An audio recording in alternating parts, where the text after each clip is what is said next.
সবাইকে স্বাগত জানাচ্ছি বিডি ভিউজে। আপনাদের সাথে আছি আমি সুস্মিতা দাস। বাংলাদেশের রাজনীতি এখন এমন এক সংবেদনশীল সন্ধিক্ষণে এসে দাঁড়িয়েছে যেখানে পুরনো শক্তি ও নতুন রাজনৈতিক ধারার সংঘাতই ভবিষ্যৎ রাজনীতির গতিপথ নির্ধারণ করবে। নির্বাচন যত ঘনিয়ে আসছে ততই বাড়ছে প্রশাসনিক অস্থিরতা, রাজনৈতিক উত্তাপ, দলীয় জোট পুনর্গঠন এবং ক্ষমতার খেলায় নানা কৌশল ও ষড়যন্ত্রের ইঙ্গিত। জামায়াত ইসলামী, জাতীয় নাগরিক পার্টি, বিএনপি, জাতীয় পার্টি এবং আওয়ামী লীগ এই পাঁচটি শক্তি বর্তমানে জাতীয় রাজনীতির কেন্দ্রবিন্দুতে অবস্থান করছে। উপদেষ্টাদের গোপন তৎপরতা, প্রশাসনের অন্তর্দ্বন্দ্ব এবং নির্বাচনের আগ মুহূর্তে রাজনৈতিক পুনর্বিন্যাস সব মিলিয়ে বাংলাদেশের নির্বাচনী রাজনীতি এখন এক জটিল ও পরিবর্তনশীল বাস্তবতার মুখোমুখি। হঠাৎ উত্তপ্ত হওয়ার জাতীয় রাজনীতির নানা উপকরণ নিয়ে ওয়াহিদ ফারুকের প্রতিবেদন।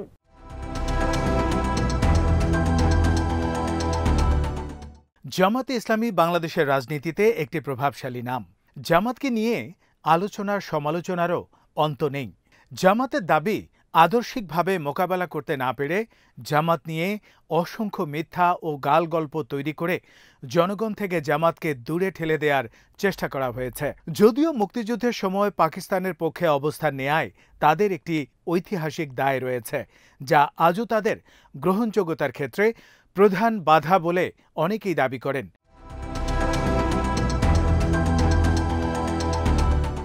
কিন্তু জামাত এসব মিথ্যা ও বানোয়াট গল্পকে আমলে নেয় না। তাদের সুনির্দিষ্ট কর্মসূচি ও রাজনৈতিক বিশ্বাসের উপর ভর করেই সময়ের পরিবর্তনের সঙ্গে সঙ্গে জামাত নিজেদের পুনর্গঠন করেছে।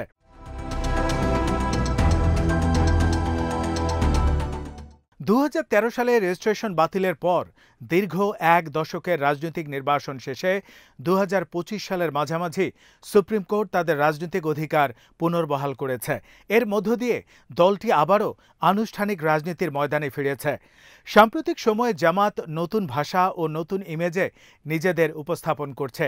ইসলামের পক্ষের শক্তি হিসেবে শুধু নয়, বরং দুর্নীতি বিরোধী, ন্যায়ভিত্তিক ও সমান অধিকারমূলক সমাজ ব্যবস্থার পক্ষে একটি আদর্শিক বিকল্প হিসেবে দাঁড় করাতে চেষ্টা করছে।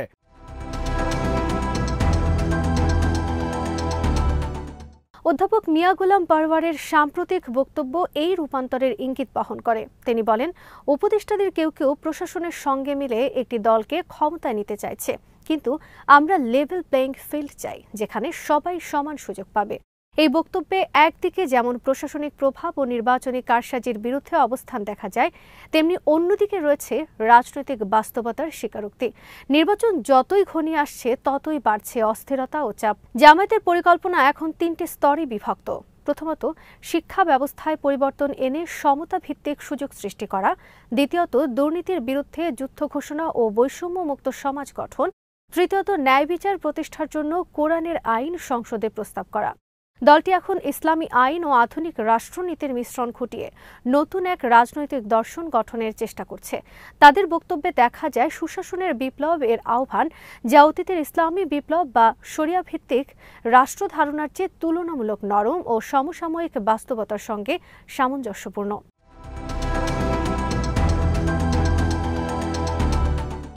জামাতের পুনরুত্থান শুধু ধর্মীয় ভোট ব্যাংকের জন্যই নয়, বরং রাজনৈতিক ক্ষমতার ভারসাম্যেও প্রভাব ফেলতে পারে। তবে চ্যালেঞ্জও কম নয়।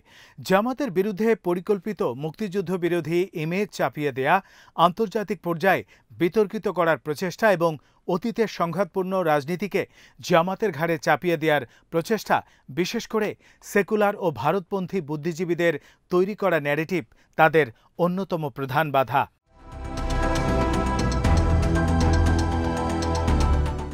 অন্যদিকে জাতীয় নাগরিক পার্টি এনসিপি বাংলাদেশের রাজনীতিতে নতুন ধারার প্রতিনিধিত্ব করছে।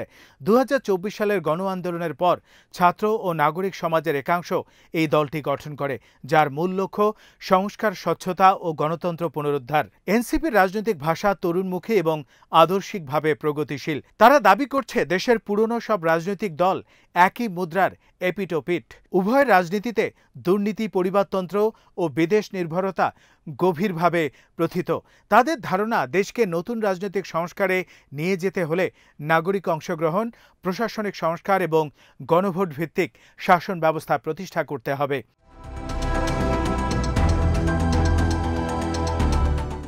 এনসিপির মুখ্য সংগঠক হাসনাত আব্দুল্লাহর সাম্প্রতিক মন্তব্য রাজনৈতিক বাস্তবতার এক জ্বলন্ত প্রতিফলন। তিনি বলেন, একটা ইলেকশন ইঞ্জিনিয়ারিংয়ের দিকে আমরা যাচ্ছি। 2024, 2018 ও 2014 সালের মতো বিতর্কিত নির্বাচন যেন আবার না হয়, সেটাই আমাদের লক্ষ্য। তার এই মন্তব্যে ইঙ্গিত পাওয়া যায় প্রশাসনের ভেতরে এখনও রাজনৈতিক দলগুলোর দখল যুদ্ধ চলছে। ডিসি, ইউএনও এমনকি নির্বাচন কর্মকর্তাদের নিয়োগেও প্রভাব খাটানোর অভিযোগ এনেছেন তিনি।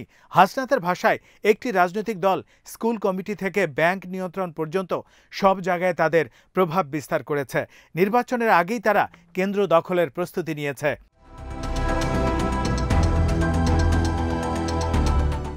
এনসিপি স্পষ্টভাবে বলেছে তারা এমন কোনো নির্বাচনে অংশ নেবে না যেখানে সেনানিবাস থেকে কেউ বসে থেকে ফলাফল নির্ধারণ করবে। তাদের বক্তব্যে সামরিক প্রভাব, প্রশাসনিক নিয়ন্ত্রণ এবং বিদেশি শক্তির ভূমিকাও সমালোচনার মুখে। এই অবস্থান এনসিপিকে একদিকে স্বাধীনচেতা নাগরিক আন্দোলনের প্রতীক হিসেবে তুলে ধরছে, আবার অন্যদিকে রাজনীতির বাস্তবমুখী সমীকরণে তাদের একা ফেলে দিচ্ছে।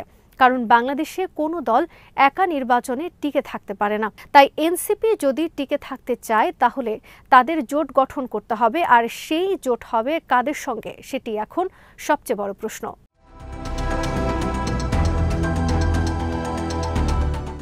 বর্তমানে এনসিপির অভ্যন্তরে দুটি ধারা স্পষ্ট। একদল চায় বিএনপি ও জামাতের সঙ্গে কৌশলগত সমঝোতা। তারা মনে করেন এই দুই দলের জনপ্রিয়তা ও মাঠের শক্তিকে কাজে লাগিয়ে এনসিপি দ্রুত জাতীয় রাজনীতিতে প্রভাব ফেলতে পারবে। অন্য দল চায় তৃতীয় বিকল্প হিসেবে একেবারে নতুন জোট, যেখানে পুরনো ইসলামী রাজনীতির প্রভাব থাকবে না। এই দ্বন্দ্ব এখনও পুরোপুরি মীমাংসিত হয়নি। তবে এনসিপির কেন্দ্রীয় নেতৃত্ব ইঙ্গিত দিয়েছে, যদি বিএনপি ও জামাত সংস্কারের প্রক্রিয়ায় যুক্ত হয় তবে আমরা জোটে যেতে পারি। এর মাধ্যমে তারা রাজনৈতিক দরজাটা পুরোপুরি বন্ধ করেনি।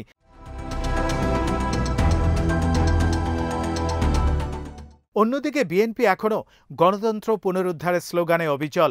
মির্জা ফখরুল ইসলাম আলমগীর স্পষ্ট করে বলেছেন, আমরা একটি অংশগ্রহণমূলক গ্রহণযোগ্য নির্বাচন চাই। ফ্যাসিবাদের বিরুদ্ধে লড়াইয়ের পর এবার লড়াই গণতন্ত্র পুনরুদ্ধারের লড়াই।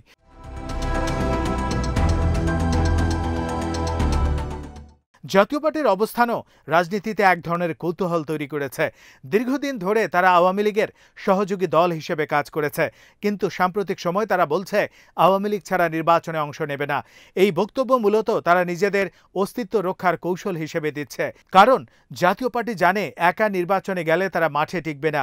তাই আওয়ামী লীগের নির্বাচনে অংশগ্রহণ অনিশ্চিত জেনে তাদের ভোট ব্যাংকের একক মালিকানার প্রচেষ্টায় আছে ভারতপন্থী এই দলটি।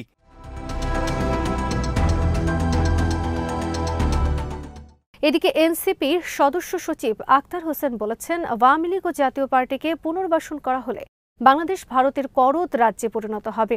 এই বক্তব্য শুধু রাজনৈতিক নয়, এটি এক ধরনের জাতীয়তাবাদী সতর্কবার্তা, যা বিএনপি ও জামায়াতের একটি সাধারণ সুরের সঙ্গে মিলে যায়।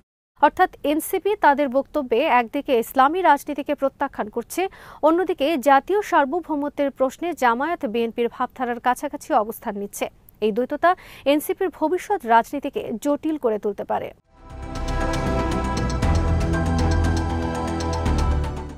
এখন প্রশ্ন হলো, বাংলাদেশের রাজনীতির ভবিষ্যৎ কোন দিকে যাচ্ছে?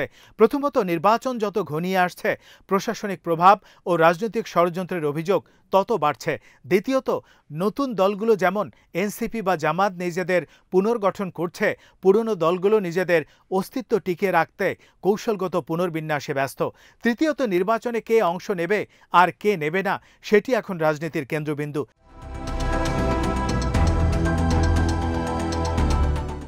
তবে বাস্তবতা হলো, জামাতের সাম্প্রতিক সামাজিক গ্রহণযোগ্যতা এখন প্রচণ্ড ঊর্ধ্বমুখী, আর এনসিপির সাংগঠনিক ক্ষমতা খুবই দুর্বল। বিশেষ করে তাদের দলের অনেক তরুণের সীমাহীন চাঁদাবাজি এবং জনবিরোধী কর্মকাণ্ডে জনগণ আশাহত। যে ধরনের কর্মকাণ্ডের জন্য জনগণকে জুলাই বিপ্লবে এত ত্যাগ এবং রক্ত দিতে হয়েছে, সেই ধরনের কর্মকাণ্ড বিপ্লবের 1 বছরের মধ্যেই দলটির তরুণ নেতারা জড়িয়ে পড়বেন, এটা কারো কল্পনাতেও ছিল না।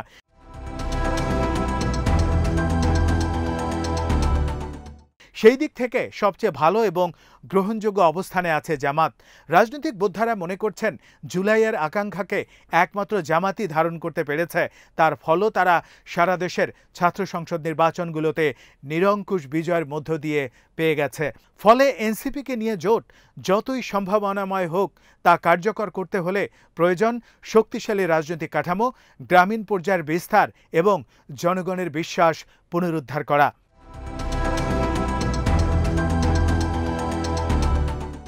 সবকিছু মিলিয়ে বাংলাদেশের আগামী নির্বাচন শুধু রাজনৈতিক প্রতিদ্বন্দ্বিতার বিষয় নয়, এটি হবে রাষ্ট্র ব্যবস্থার ভবিষ্যৎ নির্ধারণের লড়াই। এখানে নিরপেক্ষতা, স্বচ্ছতা এবং অংশগ্রহণমূলক রাজনীতি প্রতিষ্ঠা না হলে গণতন্ত্র আবারও সংকটে পড়বে। জামায়াত চাইছে ইসলামী আদর্শের শাসন ব্যবস্থা, এনসিপি চাইছে নাগরিক সংস্কার, বিএনপি চাইছে গণতন্ত্র পুনরুদ্ধার, কিন্তু জনগণ চাইছে পরিবর্তন, ন্যায় বিচার এবং ভোটাধিকার। এই ত্রিমুখী শক্তির সংঘাতেই নির্ধারিত হবে বাংলাদেশ কোন পথে যাবে, নতুন রাজনীতির দিকে নাকি পুরনো ক্ষমতার পুনরাবৃত্তির দিকে। আজ এখানেই শেষ করছি। সবাই ভালো থাকুন, সুস্থ থাকুন আর দেখতে থাকুন বি রিভিউজ। চ্যানেলটি ভালো লাগলে সাবস্ক্রাইব করুন, সংযুক্ত থাকুন আমাদের ফেসবুক পেজে।